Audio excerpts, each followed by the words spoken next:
Ce cran de riz desséché montre l'histoire de l'agriculture dans l'ancienne Chine orientale. Les trois objets exposés à côté de lui dans le musée provincial du Zhejiang offrent des preuves de la domestication de ce qui est devenu l'aliment de base de la région.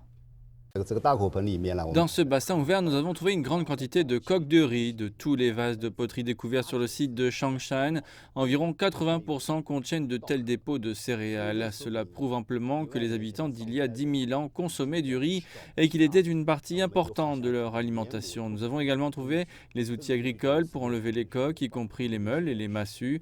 Et nos tests ont trouvé les outils très efficaces. L'autre élément de preuve important, ce sont les outils en pierre utilisés pour couper les tiges de riz. Des marques délicates sur les lames ont évidemment été laissées pendant la récolte. Il y a donc toute une série de preuves pour la conclusion.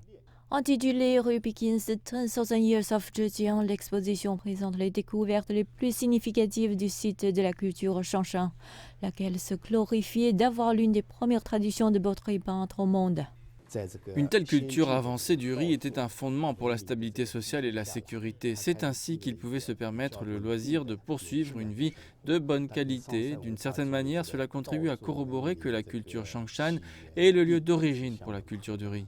Située dans la ville de Jinhua, la culture Shanshan abrite certaines des premières ruines néolithiques découvertes en Chine.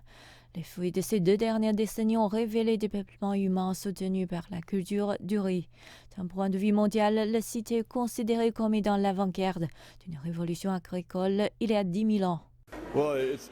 C'est une découverte fantastique. Ce sont les premières origines des plantes domestiquées pour des civilisations établies.